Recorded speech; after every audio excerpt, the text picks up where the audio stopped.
सरकार अपनी गलती को सुधार ले तो हड़ताल करने का हमें कोई शौक नहीं है। नहीं होगा तो जहां तक हमारे में दम होगा हम लड़ें।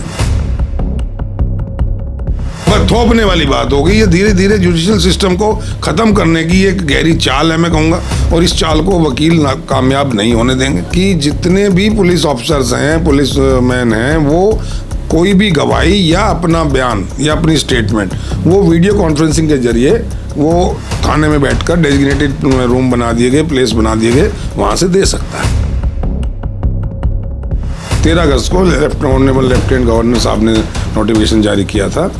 उसके अगेंस्ट में रिप्रेजेंटेशन दिया गया और 48 घंटे का गवर्नमेंट को टाइम दिया गया, लेकिन उसमें कोई सुनवाई नहीं हुई। तो मजबूरन कल से यानी 22 अगस्त से हम लोग हड़ताल पर चले गए हैं। आज दूसरा दिन है कि ये लड़ाई वकीलों की नहीं है, ये लड़ाई वकीलों की जुडिशरी से नहीं है, ये लड़ाई जुडिशरी की नहीं है वकीलों से, ये लड़ाई लिटिगेंट्स की लड़ाई है, ये लड़ाई आम आदमी की लड़ाई है जिसको वकील लड़ रहे हैं।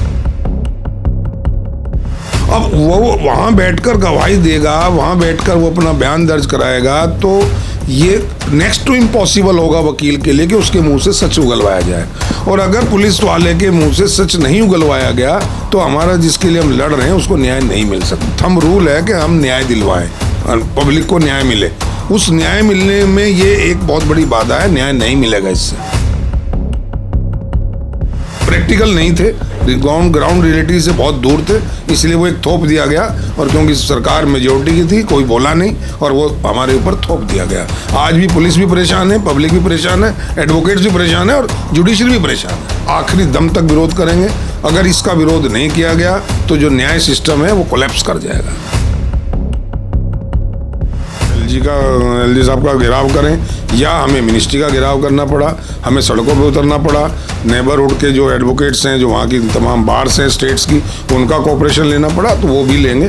लेकिन इस लड़ाई को आर पार की लड़ाई लड़ेंगे और इसको हम पब्लिक हित में अपनी पूरी सेक्रीफाइस करके भी इसको हम जीतेंगे। नमस्कार दोस्तों, मैं नरेंद्र धवन दिल्ली अपडेट के आज के स्पेशल एपिसोड में एक बार फिर आपका स्वागत है। शायद आपको पता हो या नहीं, लेकिन मैं आपको एक बहुत अहम जानकारी दे रहा हूं कि दिल्ली की जितनी भी डिस्ट्रिक्ट कोर्ट्स हैं उसमें कल यानी कि फ्राइडे 22 तारीख से यहाँ के जितने भी अधिवक्ता हैं, वकील हैं, लॉयर्स हैं, वो सब हड़ताल पे चले गए हैं। हड़ताल पर जाने की वजह क्या है, ये इस पूरे मामले पर बात करने के लिए मेरे साथ हैं वरिष्ठ अधिवक्ता सीनियर एडवोकेट राकेश शर्मा जी। तो इनसे बात करने से पहले मैं आपको बता दूं कि आखिर ये वकील लोग हड़ताल पर क्यों गए हैं। 13 अगस्त को दिल्ली के जो उपराज्यपाल हैं एक नोटिफिकेशन जारी करते हैं जिसके अंदर दिल्ली पुलिस को लीवरेज दी जाती है, यानी कि उन्हें एक छूट दी जाती है कि अब उन्हें पुलिस अधिकारियों को अपने किसी भी काम के लिए, यानी कि कोई भी अपीयरेंस के लिए या गवाही के लिए या किसी भी और अन्य काम के लिए कोर्ट में आने की ज़रूरत नहीं है। वो वीसी के ज़रिए ही अपनी कार्रवाई दर्ज करवा सकते हैं। इसी बात को लेकर दिल्ली के सभी डिस्ट्रिक्ट कोर्ट्स के जितने भी अधिवक्ता हैं वो हड़ताल पर हैं, यानी कि कल भी वो लोग हड़ताल पर रहे थे, आज भी, और हड़ताल ये लंबी जाने वाली है। क्यों और क्या क्या पेचीदगियाँ हैं इस पूरे मामले में, इस तमाम बारे में बात करने के लिए मेरे साथ मौजूद हैं राकेश जी। चलिए बात करते हैं। राकेश जी, बहुत बहुत स्वागत है। पहले नमस्कार आपको। सर, ये गतिरोध क्यों आया? 13 तारीख से लेकर आप लोग 22 तारीख को हड़ताल पर आए और अभी दिल्ली के कोर्ट्स में आप लोग हड़ताल पर हैं, लेकिन जितने क्लाइंट हैं उनको सफ़र हो रहे हैं। लोग पहले ही बहुत लंबी लंबी डेट्स लेकर आते हैं और आप लोग फिर हड़ताल पर आ गए हैं। क्या मजबूरियाँ थी? देखिए, मैं थोड़ा सा बैकग्राउंड में आपको बता दूं कि 13 अगस्त को ये नोटिफिकेशन जारी हुआ और 14 को पब्लिक डोमेन में आया। और 14 को जब पब्लिक डोमेन में आया उसके बाद 15 अगस्त, 16 अगस्त, 17 अगस्त 3 दिन की छुट्टियां थी। लेकिन वकीलों में हड़कंप मचा, वकीलों ने सोशल मीडिया पे इस मुद्दे को उठाना शुरू किया। हमारी जो तमाम बार्स की कोऑर्डिनेशन कमेटी है जिसमें तमाम बार्स के जो नुमाइंदे हैं उनका एक समूह, एक उसको बोलते हैं हम कोऑर्डिनेशन कमेटी। उस कोऑर्डिनेशन कमेटी की मीटिंग हुई 20 तारीख को और उन्होंने उसमें यूनानिमसली एक रिजोल्यूशन पास किया कि अगर 48 घंटे में गवर्नमेंट इस चीज़ को नोटिफिकेशन को वापस नहीं लेती है, जो नोटिफिकेशन 13 अगस्त को, जैसा आपने जिक्र किया, 13 अगस्त को ऑनरेबल लेफ्टिनेंट गवर्नर साहब ने नोटिफिकेशन जारी किया था, उसके अगेंस्ट में रिप्रेजेंटेशन दिया गया और 48 घंटे का गवर्नमेंट को टाइम दिया गया। लेकिन उसमें कोई सुनवाई नहीं हुई। तो मजबूरन कल से यानी 22 अगस्त से हम लोग हड़ताल पर चले गए हैं। आज दूसरा दिन है। तमाम डिस्ट्रिक्ट कोर्ट्स में कंप्लीट एब्सटेन फ्रॉम वर्क है। आप लोग वीसी भी नहीं ले रहे, वीसी से भी नहीं अभी नहीं, वीसी से भी नहीं हो रहे, इक्का दुक्का कोई हो रहा है, वो इंटर्न कोई हो रहा है, वो कुछ गलतफहमी के कारण हो रहा है, ऐसा कुछ नहीं है, लेकिन नहीं हो रहे हैं कोई भी। बात ये नहीं है कि एक दो कोई हो रहा है या नहीं हो रहा है, बात ये है कि मुद्दा इतना गंभीर है। और इसमें सबसे बड़ा मैं क्लैरिफिकेशन आपके इस ऑनरेबल जो चैनल है इसके माध्यम से बताना चाहूँगा कि ये लड़ाई वकीलों की नहीं है, ये लड़ाई वकीलों की जुडिशरी से नहीं है, ये लड़ाई जुडिशरी की नहीं है वकीलों से, ये लड़ाई लिटिगेंट्स की लड़ाई है, ये लड़ाई आम आदमी की लड़ाई है जिसको वकील लड़ रहे हैं। बिकॉज वकील जो लड़ता है वो अपने क्लाइंट के लिए लड़ता है, पब्लिक के लिए लड़ता है, पब्लिक को न्याय दिलाने के लिए लड़ता है। और पब्लिक को न्याय दिलाने के लिए ये बहुत अहम ज़रूरी है कि एक फेयर ट्रायल हो, बिल्कुल साफ़ सुथरा ट्रायल हो, ताकि वकील उसको न्याय दिला सके जिसके लिए वो लड़ रहा है। अब इसमें किया है क्या कि वकीलों को दरकिनार करते हुए, वकीलों की प्रैक्टिकल जो प्रॉब्लम्स है उनको दरकिनार करते हुए ये नोटिफिकेशन के तहत बताया गया कि जितने भी पुलिस ऑफिसर्स हैं, पुलिस मैन हैं, वो कोई भी गवाही या अपना बयान या अपनी स्टेटमेंट वो वीडियो कॉन्फ्रेंसिंग के जरिए वो थाने में बैठकर डेजिग्नेटेड रूम बना दिए गए, प्लेस बना दिए गए, वहाँ से दे सकता है।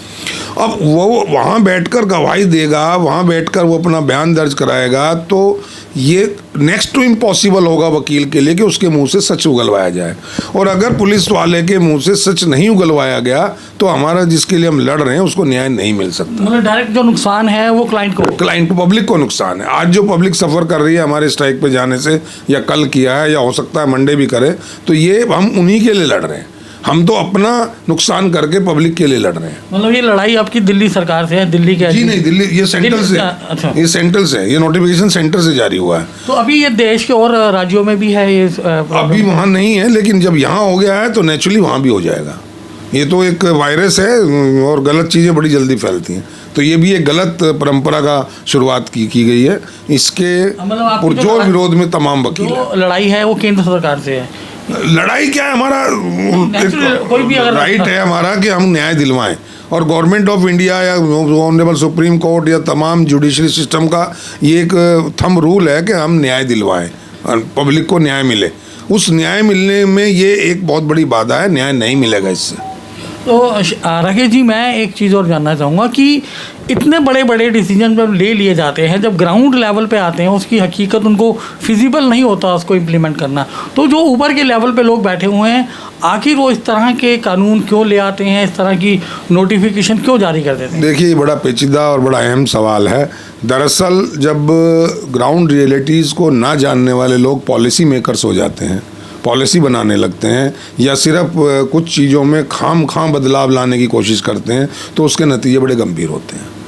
हमारा BNS आया, BNSS आया, उसमें बहुत सारी चीज़ें ऐसी की गई जिनकी कतई ज़रूरत नहीं थी। मैं उसमें नहीं जाऊंगा अभी क्योंकि मुद्दा दूसरा है।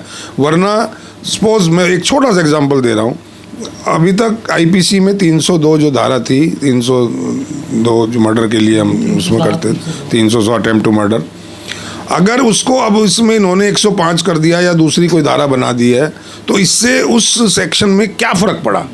लेकिन जो लोग IPC के मास्टर थे, IPC के PhD होल्डर थे, मैं कहूँगा, वो लोग आज प्राइमरी में बैठ गए हैं आके, वो दोबारा शुरू हो गए।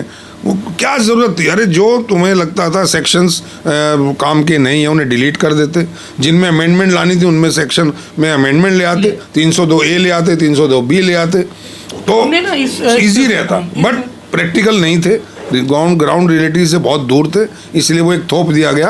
और क्योंकि सरकार मेजोरिटी की थी, कोई बोला नहीं और वो हमारे ऊपर थोप दिया गया। आज भी पुलिस भी परेशान है, पब्लिक भी परेशान है, एडवोकेट्स भी परेशान है और जुडिशरी भी परेशान है उससे। और उसी का नतीजा ये है, वहाँ BNSS में एक वीडियो कॉन्फ्रेंसिंग का एक प्रोविज़न था, लेकिन वो किन सरकमस्टांसिस में था वो तोड़ मरोड़ दिया गया और एक थोप दिया गया कि अब पुलिस वाले वहाँ देंगे। इसका हम आखिरी दम तक विरोध करेंगे। अगर इसका विरोध नहीं किया गया तो जो न्याय सिस्टम है वो कोलैप्स कर जाएगा। अब ये हड़ताल कितनी लंबी जाने वाली है? हड़ताल डिपेंड करता है गवर्नमेंट में। सरकार अपनी गलती को सुधार ले तो हड़ताल करने का हमें कोई शौक नहीं होगा तो जब जहाँ तक हमारे में दम होगा हम लड़ेंगे। और ये लड़ाई कितनी लड़ी जाएगी? आज ही कोऑर्डिनेशन कमेटी की मीटिंग है 4 बजे, यहीं 30 जारी में होगी। उसमें एक डिसीजन लिया जाएगा जहाँ तक मुझे लगता है मंडे को हम लोग हो सकता है सड़कों पर जाएं या एलजी साहब का घेराव करें, या हमें मिनिस्ट्री का घेराव करना पड़ा, हमें सड़कों पे उतरना पड़ा, नेबरहुड के जो एडवोकेट्स हैं, जो वहाँ की तमाम बार्स हैं स्टेट्स की, उनका कोऑपरेशन लेना पड़ा तो वो भी लेंगे। लेकिन इस लड़ाई को आर पार की लड़ाई लड़ेंगे और इसको हम पब्लिक हित में अपनी पूरी सेक्रीफाइस करके भी इसको हम जीतेंगे। धन्यवाद साहब। तो ये थे राकेश शर्मा जी, जिन्होंने जो पूरे हालात बन चुके हैं दिल्ली के अंदर और जो दिल्ली की जितनी डिस्ट्रिक्ट कोर्ट्स हैं उसके अंदर क्या होने वाला है इस पर हमारी नज़र रहेगी। लेकिन जो पूरा मुद्दा निकल कर आता है वो यही है कि आने वाले दिनों में जो दिल्ली के लोग हैं जो किसी ना किसी तरीके से लिटिगेशन के अंदर फंसे हुए हैं या कानून व्यवस्था के साथ जो कुछ चल रहा है, उनको तमाम दिक्कतें आने वाली हैं। इसमें एक चीज़ मैं थोड़ा सा ऐड कर दूं कि एडवोकेट्स जो हैं वो जुडिशियल सिस्टम के इस जो हमारी जो लॉ का सिस्टम है इसका एक बहुत बड़ा पिलर है एडवोकेट, और हम स्टेक होल्डर हैं। हमसे रिलेटेड कोई भी चीज़ का डिसीजन लेने से पहले एटलीस्ट हमारे लीडर्स से, हमारे बहुत कामयाब लीडर्स हैं, बहुत इंटेलिजेंट लीडर्स हैं, उनको बुला करके उनकी बातचीत उनकी सुनी जानी चाहिए थी, उनके सामने मामला डिस्कस किया जाना, कॉन्फिडेंस में लिया जाना चाहिए था, उनकी सजेशंस लिए जाने चाहिए थे। तब इस तरह का कोई अगर था तो उसको इम्प्लीमेंटेशन के लिए लागू हुआ, फिर उसको हमें बिल्कुल अंधेरे में रखा गया। और जिसको इफेक्ट होना है उससे आप पूछ नहीं रहे, और जिसको कोई इफेक्ट नहीं है बस थोपने वाली बात होगी। ये धीरे धीरे जुडिशियल सिस्टम को ख़त्म करने की एक गहरी चाल है, मैं कहूँगा, और इस चाल को वकील कामयाब नहीं होने देंगे, इस चाल को उनकी सफल नहीं होने देंगे। हमें चाहे कितना भी किसी हद तक भी सफ़र करना पड़े, कितनी हद तक भी सेक्रीफाइस करना पड़े, क्योंकि हमारे तमाम लीडर्स इस मुद्दे पर एक हैं, तमाम एडवोकेट्स पूरी दिल्ली के एक हैं, और हमारे जो नेबरहुड के जो लोग हैं, मैंने पहले बताया, वो भी हमारे साथ आने को तैयार बैठे हैं। मतलब ये चिंगारी अब बहुत बड़ा रूप लेने वाली है। जी बिल्कुल ले सकती है, बिल्कुल ले सकती है। तो ये था पूरा मामला जिसे मैंने आपको बताने की कोशिश करी है। उम्मीद करते हैं कि आपको ये एपिसोड पसंद आया होगा। शीघ्र मिलते हैं नई खबर के साथ। मैं नरेंद्र धवन, दिल्ली अपडेट के लिए। जय हिंद, जय भारत।